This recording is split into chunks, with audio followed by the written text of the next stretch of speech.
Olá, seja bem-vindo ao Panorama. Você confere hoje reportagens com notícias e debates que marcaram a semana. Aqui, os direitos humanos e a cidadania são destaques.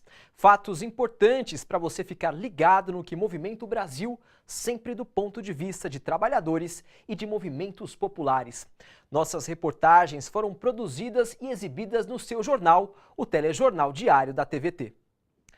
Com a entrada em vigor da nova lei trabalhista, 3.000 sindicatos de trabalhadores devem desaparecer. A estimativa é do ministro do Trabalho, o Ronaldo Nogueira, tendo em vista o fim da contribuição sindical obrigatória. O enfraquecimento dos sindicatos é um dos pontos fortes e um dos grandes retrocessos da nova lei trabalhista patrocinada pelo governo de Michel Temer. A gente começa o panorama mostrando o protesto dos trabalhadores contra a reforma. As principais centrais sindicais brasileiras ocuparam em São Paulo a Praça da Sé. Na manifestação também avisaram que pretendem organizar uma grande greve geral se o governo Temer não desistir da reforma da Previdência. O ato foi acompanhado pela repórter Michele Gomes. Quando se fala em reforma trabalhista, não há divergência dentro do amplo e diverso movimento sindical brasileiro. Por isso, se uniram neste ato na Praça da Sé, no centro da capital paulista. Mobilização social, unidade, e nós temos que ir para a rua, temos que organizar os locais de trabalho, temos que revogar essa reforma que só privilegia o grande capital e o sistema financeiro. A reforma trabalhista, defendida pelo governo Temer e aprovada pelo Congresso, alterou mais de 100 pontos da Consolidação das Leis do Trabalho, a CLT. Durante o ato, os manifestantes alertaram que as mudanças enfraquecem o papel dos sindicatos, dificultam o acesso à justiça trabalhista e beneficiam apenas os patrões. Os trabalhadores não foram ouvidos, eles não foram consultados sobre isso e essa reforma joga na lata do lixo a nossa CLT e todos os direitos advindos dela. Para avaliar a insatisfação popular, a CUT encomendou ao Instituto Vox Populi uma pesquisa realizada em mais de 100 municípios em todo o Brasil. A pesquisa demonstra que 85% dos trabalhadores são contra a reforma trabalhista. Eles entenderam a nossa proposta e mais que isso, na região sudeste, mais de 80% dos eleitores que são trabalhadores estão dizendo que não vão votar em deputado e senador que votou na reforma. As centrais sindicais também protestaram contra a reforma da Previdência, que o governo Temer pretende votar ainda este ano. Eu pergunto, vocês vão aceitar um programa de aposentadoria que vocês só vão perceber quando morrer? Para enfrentar a retirada dos direitos sociais e trabalhistas, os sindicalistas apostam num projeto de iniciativa popular que propõe a revogação da reforma. A CUT e as centrais sindicais estão passando um abaixo-assinado, com o objetivo de recolher 1,5 milhão de assinaturas em todo o Brasil pela revogação da reforma. Então você que está me assistindo, procure um sindicato da CUT, procure um local de coleta de assinatura e participe do abaixo-assinado. Se colocar a reforma previdenciária, se o Temer quiser votar a reforma previdenciária, nós vamos fazer a maior greve geral que o Brasil já viu. Na semana passada, uma comissão especial na Câmara dos Deputados aprovou uma proposta de emenda constitucional que veta o aborto legal, como em casos de estupro, por exemplo. Movimentos feministas veem o texto como um retrocesso e defendem que qualquer proposta que retira os direitos das mulheres deve ser combatida. Veja na reportagem de Cissa Soriano. Se há uma formação fetal, não adianta, tem que retirar. Se a mãe corre um risco, tem que retirar. É uma decisão total da mulher, assim, ela tem total direito sobre o corpo dela. Deveria ser, mas apenas uma mulher participou da comissão especial da Câmara dos Deputados, que analisou a PEC 181. Foi um placar esmagador. Com 18 votos a favor e 1 contra, a comissão aprovou o projeto de emenda constitucional que acaba com a possibilidade da mulher abortar em casos de estupro, risco de vida da gestante ou anencefalia, a má formação do cérebro que leva o bebê à morte logo depois do parto.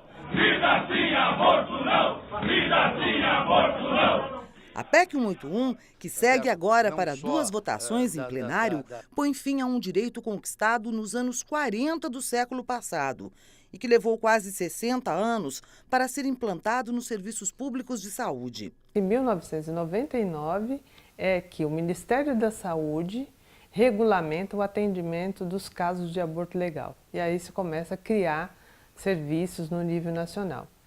Hoje, a gente deve estar por volta de 65, 70 serviços que atendem o aborto legal no país. Esses serviços estão concentrados no Sudeste.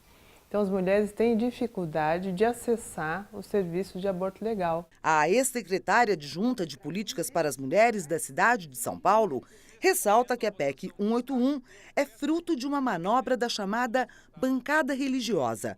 Os parlamentares introduziram a proibição total do aborto no projeto original, que pedia o aumento da licença maternidade. Ótimo que se amplie a licença maternidade, é reconhecimento desse direito. Agora, atrelar isso a um retrocesso é uma desonestidade, é um processo que a gente precisa denunciar, né, como esse pessoal religioso é ardiloso para fazer retroceder direitos já conquistados há tanto tempo. Isso não é democrático, isso é uma ditadura religiosa. Para os movimentos feministas, a PEC 181 é um dos maiores retrocessos promovidos pelo atual Congresso e vai piorar ainda mais a situação das mulheres. É absurdo você fazer uma mulher vítima de estupro ser obrigada a gerar, parir, criar uma criança que veio disso. De um processo que, no Brasil, a cada 10 minutos uma mulher é estuprada. São dados absurdos. Ao invés da gente resolver o problema de estupros no Brasil, de diminuir isso, a gente faz o quê? Piora a situação da mulher. A saída para evitar que a PEC seja aprovada em plenário pode estar nas ruas. Que se juntem a gente, que se organizem para que a gente possa barrar essa PEC, porque não tem condição da gente aceitar mais um retrocesso para as mulheres que já vivem diversos retrocessos e já vivem diversas perdas no dia a dia. As políticas de cortes do atual governo federal nos programas sociais voltados às camadas mais pobres da população podem colocar o Brasil de volta no mapa da fome mundial. Esta possibilidade faz parte de documento elaborado pela FAO, a Organização das Nações Unidas para a Agricultura e Alimentação. O Brasil está fora do mapa desde 2014. A reportagem é de Welson Kalinowski. O mapa da fome do mundo da FAO é apresentado desde 1990 e desde então o Brasil figurou entre os países com mais de 5% da população ingerindo menos calorias do que o recomendado. O quadro começou a mudar a partir do primeiro mandato do ex-presidente Lula em 2003, com o programa Fome Zero, que foi aperfeiçoado no mandato seguinte e também nos governos de Dilma Rousseff. No período, as políticas públicas de inclusão e a geração de empregos tiraram milhões de pessoas da pobreza. E, finalmente, em 2014, o Brasil ficou acima do recomendado e fora do mapa da fome, com apenas 3% da população se alimentando abaixo do recomendado. Mas um estudo elaborado por cerca de 20 entidades da sociedade civil mostra que a política de corte de gastos públicos pelos próximos 20 anos e que passou a vigorar em janeiro pode recolocar o país já no próximo mapa. Consequentemente, você vai estar fatalmente fadado a chegar em pouco tempo a continuar a atual estratégia governamental nessa situação que você colocou, que é voltarmos aos limites da miséria desse país. O representante da CONTAG citou ainda a queda no orçamento de 2018 da agricultura familiar, medida que pode diminuir consideravelmente a produção e elevar os preços de 80% dos alimentos que vão à mesa dos brasileiros. O leite, por exemplo, né? O leite está numa situação muito difícil para os agricultores, assim como outros produtos, arroz no sul e outros produtos, onde nós não temos mais a possibilidade, inclusive, de cobrir os custos de produção dessa agricultura familiar que tanto trabalha para alimentar esse país, consequência de uma política econômica errônea que está a cada dia mais enriquecendo os mais ricos e empobrecendo os mais pobres. Segundo o deputado federal Henrique Fontana, os cortes em programas de distribuição de renda têm levado famílias inteiras de volta à situação de pobreza extrema e sem o acesso ao básico, como o alimento. Por exemplo, do Bolsa Família, que é um grande programa de distribuição de renda, foram retiradas 1.400.000 famílias. O desemprego cresceu. A precarização das condições de trabalho vai crescer ainda mais agora com a entrada em vigor da nova legislação trabalhista que precariza bastante a forma de contratação, reduz salários. Então, cortes no orçamento, né, o congelamento dos investimentos públicos em políticas de educação, saúde, assistência social. O Ministério Público Federal quer levar os culpados pela tragédia de Mariana à júri popular. 2 anos após o rompimento da barragem de Fundão, que deixou 19 pessoas mortas, o processo criminal contra 22 pessoas e as empresas Samarco, Vale, BHP Billiton e Vogue BR está paralisado. A previsão é de que volte a tramitar até o final do ano. O procurador explica que, após a fase de produção de provas, os acusados podem ir a júri popular. Seria o primeiro júri ambiental do Brasil. Nós teremos a ocorrência do julgamento de crimes ambientais associados a homicídios, né, pelo Instituto do Júri.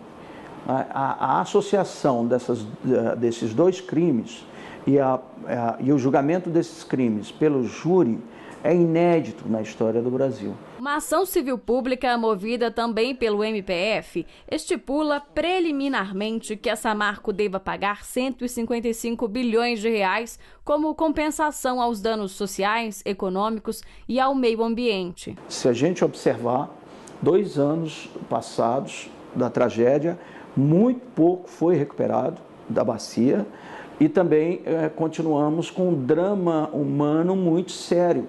Um drama humano que não passou de um mero atendimento emergencial a essas comunidades. E ainda assim, com uma política de benefícios aos atingidos, que é muito mais definida pela Renova do que propriamente por critérios objetivos e gerando discriminação no âmbito da comunidade de atingidos. Enquanto isso, quem perdeu tudo na tragédia espera uma resposta. Para o coordenador-geral do Movimento dos Atingidos por Barragens, o PIN, Programa de Indenização Imediata, é uma forma de enfraquecer os atingidos. É um programa que visa individualizar o programa de indenização. Ele tem trazido conceitos determinados pela empresa. Então, a empresa que apresenta o programa dizendo as regras do jogo, os atingidos não tiveram direito de construir, a partir da participação social, critérios, diretrizes de como deveria ser a reparação. Então, é um programa imposto de cima para baixo que visa a empresa se livrar dos atingidos. Vamos observar que a grande maioria dos moradores é formada de pessoas muito simples, né, e pessoas que já estão há 2 anos à deriva dessa situação, submetidas a pressões de tudo que é ordem. E eu diria que, neste momento, para a Renova, é uma situação de muita vantagem negociar com essas pessoas, porque elas podem fazer o acordo que a Renova quiser. É uma situação com a qual nós não concordamos e que vamos lutar.